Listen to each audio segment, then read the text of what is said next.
In the name of God, most compassionate, most merciful, Mr. President, I would like to thank His Excellency Abdullah Shahid for his exemplary leadership of the previous session. I would also like to congratulate His Excellency Kasaba Kuroshi on assuming the presidency of this session and wish him all the success in his role. At the precipice of a new era for the world order, the UAE has chosen to embrace peace, recovery, and prosperity within an international system that is supported by an open and robust network of partnerships. Through this framework, we will launch new pathways for cooperation in fields of economics, sustainable development, advanced technology, and scientific research. This is the underlying premise that guides my country's foreign policy, governs our bilateral and multilateral engagements, and also inspires our membership throughout our Security Council term.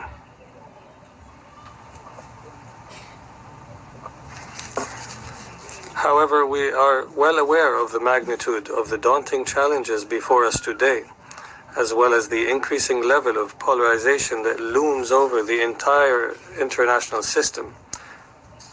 This is a clear result of crises increasing in number and frequency, in addition to the emergence of new epicenters of conflict and a dangerous escalation in the activities of armed groups, all while people around the world are suffering immensely from food and climate crises.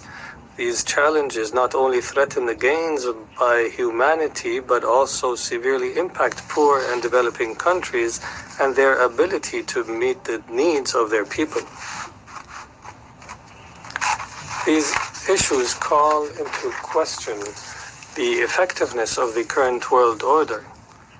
However, it is this very system, built on the ruins of the Second World War, that has significantly contributed to strengthened international security and stability. What we need today is to restore confidence in this existing international system and the legitimacy of its institutions. We must enhance its efficiency and build its capacity to address the current crises and overcome the existential challenges of the 21st century. The UAE believes that together, with the requisite determination, all the countries present in this hall can achieve these goals by combining our capabilities to chart a better future for our people. Therefore, I would like to emphasize a number of issues that demand our attention in the coming period.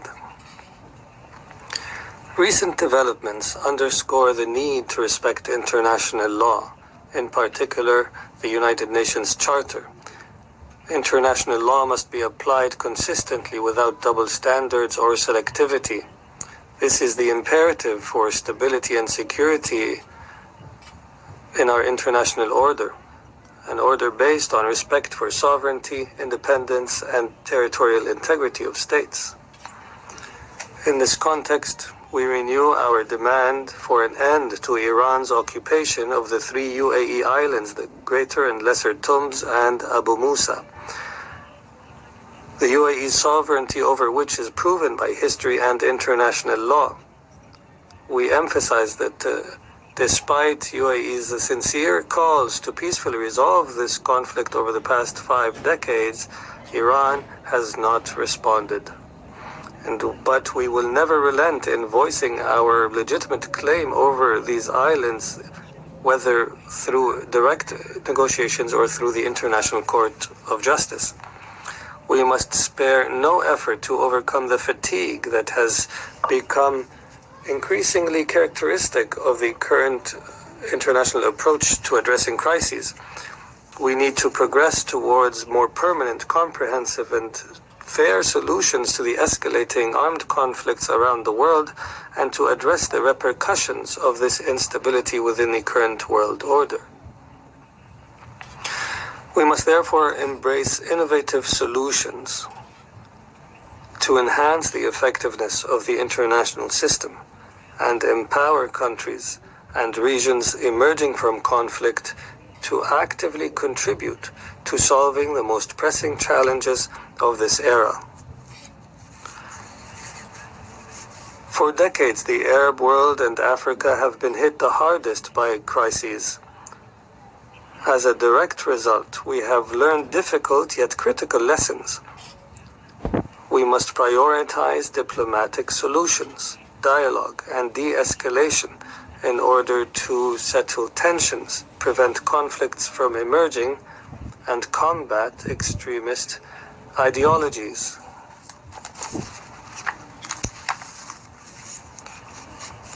The recent positive developments in our region and initiatives aimed at bridge building are clear benefits of overcoming historic differences and building new partnerships across areas of cooperation in critical sectors, such as health, education, and industry, as well as in strengthening the role of women. We stress here our firm position calling for the establishment of an independent Palestinian state on the borders of June 4, 1967, with East Jerusalem as its capital in accordance with the agreed international references. We welcome affirming this point by the Prime Minister of the State of Israel in his statement from this podium regarding support for the vision of the two-state solution. We look forward to advancing all political processes in our region and paving pathways to peace. This should, however, be complemented by strengthening the united international position that rejects interference in the internal affairs of Arab countries. This type of interference undermines conflict resolution, fuels extremism and terrorism, and constitutes a flagrant violation of the sovereignty, independence, and territorial integrity of states. In light of the increasing frequency of crises, it becomes imperative to empower regional and international organizations to play an active role through regular consultations and through providing them with the tools, resources, and expertise necessary to effectively respond to current challenges. Regional organizations are more familiar with local contexts and better positioned to support mediation efforts. We have seen this repeatedly, including through the efforts of the African Union, whose initiatives we applaud and support. As we all know, the maintenance of international peace and security requires a world free of weapons of mass destruction, in particular in the Middle East and in the Korean Peninsula. It also necessitates promoting dialogue to reduce tension and to address regional and international concerns in this regard. Indeed, it is not possible to speak of a secure and stable international order in the absence of a firm international position rejecting terrorism in all its forms and manifestations and committed to hold the perpetrators and financiers of terrorism accountable. Recently, we have seen an increase in the flow of weapons and fighters into conflict zones, in addition to the emergence of groups with high combat and military capabilities, who subsequently return unregulated to their countries of origin in absence of established mechanisms to address the situation. In addition, the situation has grown increasingly dangerous as a result of terrorists' use of missiles and drones to launch cross-border attacks. These developments reflect the evolving nature of terrorism and require active efforts to prevent conflict zones from becoming a safe haven for terrorists and to update strategies on a regular basis in this regard. It is also imperative to adopt international rules and regulations that prevent terrorists from obtaining advanced weapons and technology. This threat manifested itself clearly in the Houthi terrorist group's heinous and hostile attacks earlier this year against the UAE's capital Abu Dhabi, as well as against the Kingdom of Saudi Arabia. At the same time, other terrorist groups such as Daesh, Al-Qaeda, and Al-Shabaab seek to develop their capabilities and revitalize their organizations, all of which directly threaten the advancements in international cooperation made thus far in the war against terrorism. As governments, we must lead our people by example, by strengthening the values of tolerance and peaceful coexistence in the face of increasing attempts to spread hate speech around the world.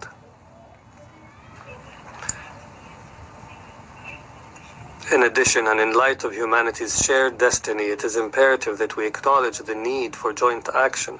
We must harness our shared capabilities and energies to implement comprehensive solutions and responses that rise to the level of the existential challenges that we face today, and which are not exclusive to any one country or region.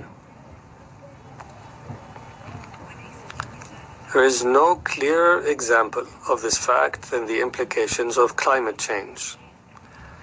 People around the world are all of which exacerbate humanitarian crises and security threats, especially in areas most vulnerable to climate change. All these facts confirm that the fate of our planet is at stake. This requires us to forge partnerships and promote joint action, and in principle demands our commitment to support climate action by adopting the renewable energy agenda and providing adequate funding for climate action and supporting the capacity of developing countries to build resilient communities. It has become abundantly clear that investing in renewable energy means investing in the economy, international peace and security, and future generations. In this regard, we must take advantage of available opportunities to create practical, rational, and deliberate solutions for the climate crisis, including during the 27th session of the Conference of the Parties to the United Nations Framework Convention on Climate Change, to be held in the Arab Republic of Egypt next November. We urge all member states to actively engage in this session. And while my country prepares to host the 28th session next year, we are working to build partnerships, ensure inclusivity, and focus on areas in which we can achieve meaningful results to address the phenomenon of climate change.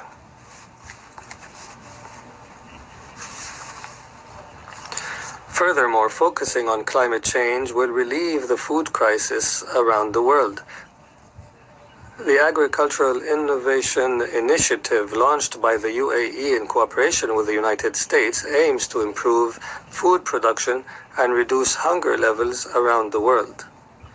Simultaneously, we must intensify food assistance to all people and ensure the continued flow of global food supplies, while also looking for practical ways to secure supply chains in light of the current geopolitical divisions.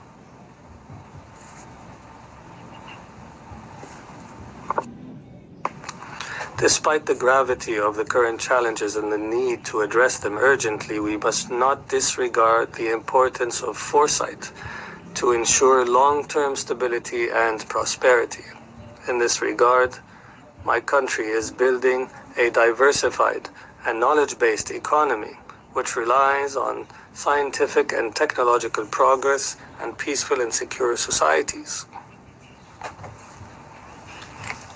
2 years have passed since the Abraham Peace Accords, and this year several initiatives took place to promote developmental and economic integration and cooperation across our region.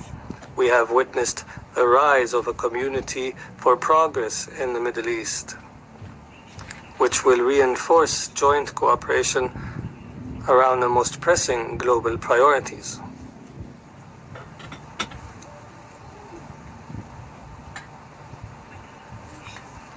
In youth, we see the best ability to mobilize for these efforts, as proven by their resilience and innovation in the face of current crises, as well as their unparalleled passion to connect with their peers around the world and find sustainable solutions to global challenges.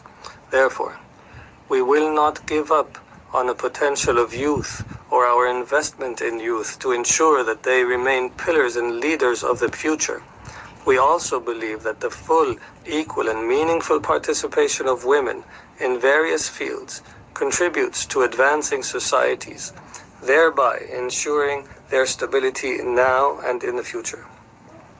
In conclusion, the UAE reiterates that it will continue its approach to humanitarian, diplomatic, and development support for all people affected by crises and disasters, regardless of their religion, ethnicity, political affiliation, or culture.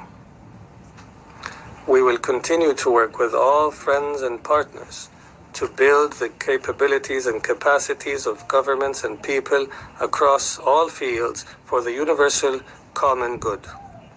This remains the guiding principle of our efforts across all fora. Thank you, Mr. President.